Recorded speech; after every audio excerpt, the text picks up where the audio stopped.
안녕하세요. 책 데이트 시간입니다. 오늘 소개해드릴 책은 모든 것이 산산이 무너질 때라는 책입니다. 페마 초드론 지음, 구승준 옮김, 한문화에서 나온 책입니다. 이 책은 우리가 살아가면서 부정적인 상황을 맞이했을 때 긴장감을 누그러뜨리고 모든 것을 기꺼이 받아들이도록 도움을 주는 책입니다. 산산이 무너질 것 같은 순간에 또 지푸라기라도 잡고 싶을 때 마음 공부를 할 수 있도록 도움을 주는 책인데요. 몇 가지만 살펴보도록 하겠습니다. 모든 것이 흔들리고 아무것도 제대로 되는 일이 없을 때 그때가 바로 우리가 삶의 진실과 마주치는 순간입니다. 그때 우리는 상처받기 쉬운 연민의 영역에 놓입니다. 그 연민은 각기 다른 두 방향으로 작동합니다. 즉, 마음을 닫고 세상을 탓하든지 아니면 막다른 골목에서 새롭게 약동하는 설렘을 느낍니다. 누구나 세상에 발 디딜 곳조차 없어지면 연민과 설렘이 솟아나기 마련입니다.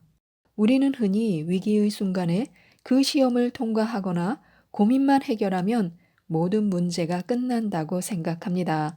하지만 진실은 다릅니다. 세상 만물은 모였다가 다시 흩어질 뿐입니다. 그리고 또 다시 모였다가 또 다시 흩어지기를 끊임없이 반복합니다. 세상은 원래 그렇게 움직이도록 되어 있습니다. 진정한 치유란 무슨 일이 일어나든 그것을 여유 있게 받아들일 수 있도록 모든 것을 놓아버리고 내면의 넉넉한 빈 공간을 만드는 것입니다. 슬픔이든 고통이든 기쁨이든 그게 무엇이든 일어나는 그대로 받아들여야 합니다. 우리는 끊임없이 이렇게 하면 더 좋아질 거야. 저 길로 가는 게 낫지 않을까라고 예상합니다. 하지만 실제로 결과가 어떨지는 아무도 모릅니다. 뭔가가 우리를 고통으로 몰아넣을 것 같지만 예상과 전혀 다른 방향으로 흘러가기도 합니다. 뭔가를 바라고 노력할 때도 마찬가지입니다. 그 일이 실제로 우리에게 도움이 될지 안 될지는 아무도 모릅니다. 잘 되면 좋지만 반대로 우리를 바닥에 고꾸라지게 할 수도 있습니다. 그러니 큰 절망이 찾아오더라도 인생의 막다른 골목이라고 속단하지 말아야 합니다. 어쩌면 그것은 아주 위대한 모험의 시작일지도 모릅니다. 절체절명의 상황에서 깨달음으로 도약할지 더 깊은 잠 속으로 빠질지는 오로지 내 선택에 달렸습니다. 모든 것이 산산이 무너져 내리고 의지할 곳 하나 없는 이러한 순간이 바로 내 도움이 필요한 사람들을 돌보는 씨앗이 됩니다. 그것은 나의 선량함을 발견하는 씨앗이기도 합니다. 화살을 꽃으로 바꾸어야 합니다. 우리에게 다가오는 경험을 장애물이나 적으로 보는지 아니면 스승이나 친구로 여기는지는 전적으로 내 현실 인식에 달렸습니다. 또 우리가 자기 자신과 어떤 관계를 맺는지에 달렸습니다. 외적인 차원의 장애는 말 그대로 외부적인 존재가 나를 공격해 내 평화로움과 조화로움을 앗아가는 일입니다. 우리는 인간관계를 비롯해 삶의 많은 영역에서 이런 부류의 장애를 경험합니다. 당연히 억울하고 혼란스러우며 낙심합니다.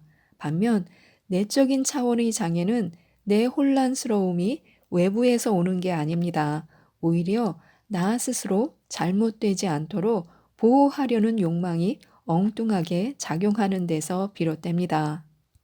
이런 맥락에서 볼 때 있는 그대로의 현실을 부정한 채 이 순간이 빨리 지나가기를 바라는 태도가 바로 우리 인생을 방해하는 유일한 적입니다. 공격을 받거나 배신을 당하거나 혼란스러움을 느끼거나 견디기 힘든 상황을 맞았을 때 나 스스로 어떻게 반응하는지 들여다볼 필요가 있습니다. 마음을 닫았는가, 열었는가, 분노하며 원망했는가, 아니면 너그럽게 받아들였는가, 지혜롭게 처신했는가, 어리석게 처신했는가, 고통스러운 경험을 통해 인간으로 존재한다는 게 무엇인지 더 잘 이해했는가, 더욱 심각한 무지에 빠졌는가, 이 세상을 비판적으로 바라보았는가, 자비심으로 바라보았는가, 화살이 내 몸을 뚫고 지나갔는가, 아니면 그것들이 모두 꽃으로 바뀌었는지 들여다볼 필요가 있습니다. 우리에게 화살이나 칼이 날아오거든 그것들의 본질을 열린 마음으로 살펴봐야 합니다. 아울러 자신이 그것들에 어떻게 반응하는지도 살펴봐야 합니다. 뭔가를 차단하고 통제하지 말아야 합니다. 대신 우리가 지쳐 힘들 때 어떻게 마음을 닫는지 그것을 알아차릴 기회로 삼아야 합니다. 그것이 바로 열린 마음으로 나아가는 비결입니다. 또한 비난을 멈춰야 합니다. 우리가 고통스러운 까닭은 자기만의 방식에만 집착하기 때문입니다. 만약 거기서 벗어나 원치 않는 상황에 처했다면 남 탓만 늘어놓습니다. 비난은 우리 자신을 강화하는 수단입니다. 비난함으로써 대상을 향해 틀렸다고 손가락질 할 뿐만이 아니라 그것을 바로잡고 싶어 합니다. 결혼 생활, 부모 노릇, 직장 생활, 인간관계 등 자신이 충실하고자 하는 모든 인생을 처음보다 더 바로잡고 싶어 합니다. 정도의 차이가 있을 뿐 우리 모두 불안하기 때문입니다. 인생을 살면서 우리는 한순간도 빼놓지 않고 스스로를 옳거나 혹은 그르게 만듭니다. 우리는 자신이 늘 옳다고 생각합니다. 그래야 기분이 좋습니다. 자기가 잘못됐다고 하면 기분이 나쁩니다. 이처럼 우리는 편협합니다. 진정으로 자비심을 가지려면 먼저 자신의 모든 면에 대해 더 너그러워져야 합니다. 사실 우리 내면에는 부드러운 부분과 따스한 부분이 많습니다. 비난하기를 멈출 때 내면에 열린 공간이 생기며 거기서 자신의 부드럽고 따스한 측면이 발견됩니다. 평화로 나아가야 합니다. 절제를 실천하는 데는 원칙이 있습니다. 절제를 하는데도 절제가 필요하다는 것입니다. 절제를 하되 너무 가혹해서는 안 됩니다. 절제는 나에게서 즐거움을 박탈하거나 어떤 대가를 치르거나 무조건 자신을 통제해야 하는 것이 아닙니다. 만약 그렇다면 그것은 또 다른 집착에 불과합니다. 진정한 차원의 절제와 만난다면 우리는 모든 집착을 내려놓는 용기를 얻습니다. 절제는 우리를 결박하는 습관적인 틀을 거스르게 함으로써 마음이 원래의 자리로 돌아가도록 이끕니다.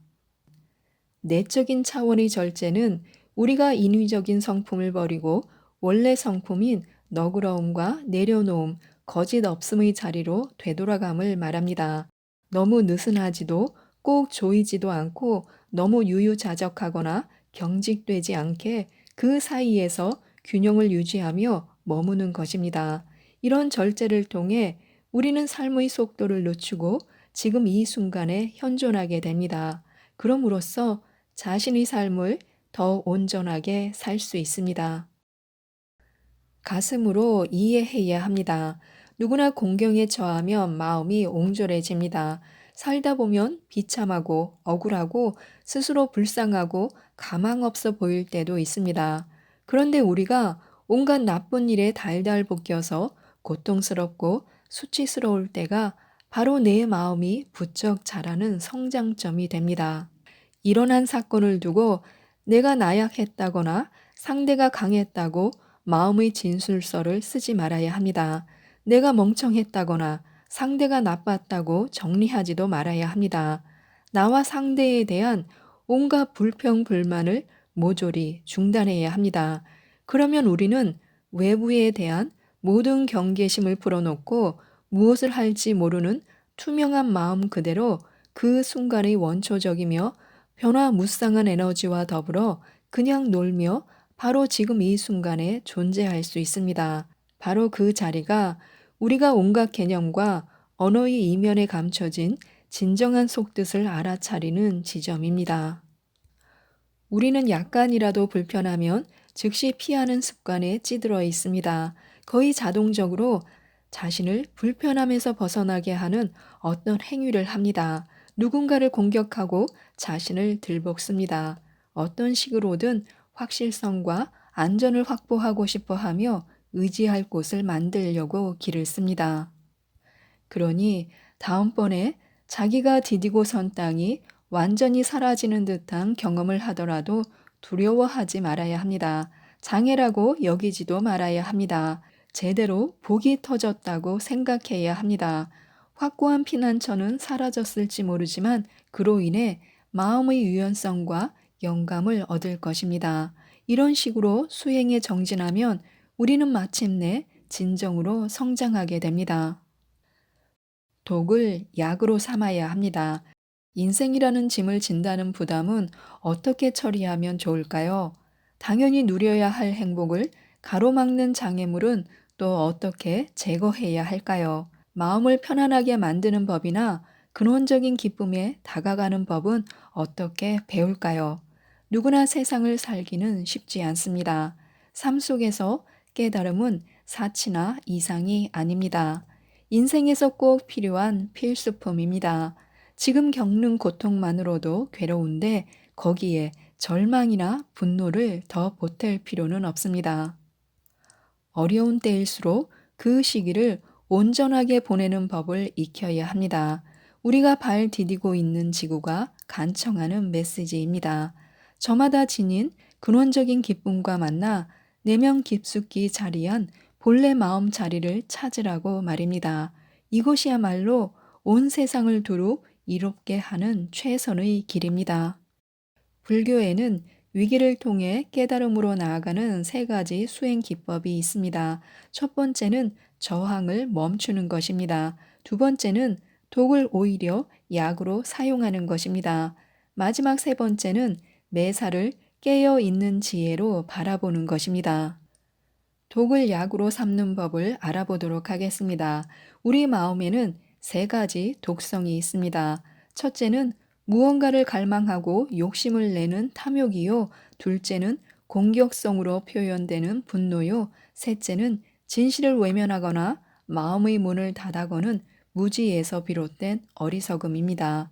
우리는 이런 독성이 나쁘니까 피해야 한다고 여깁니다. 하지만 통렌 명상에서는 다릅니다. 오히려 이 독성이 자비와 열린 마음의 씨앗이 된다고 여깁니다.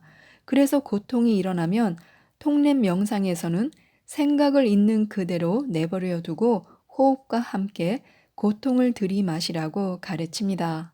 어떤 종류의 갈등이든 혐오든 부끄러움이든 아픔이든 그것을 없애거나 무시하지 말고 송두리째 들이마시라고 합니다. 모든 일이 과정이자 목표라는 가르침은 우리에게 큰 용기를 줍니다. 오늘 무슨 일이 일어날지 모르지만 그 모든 게 다 지혜의 원천이기 때문입니다. 바로 지금 이 순간 우리에게 벌어지는 일 역시 모두 지혜의 원천입니다. 지금만이 우리에게 유일한 시간입니다. 지금 어떻게 하는지에 따라 미래가 창조됩니다.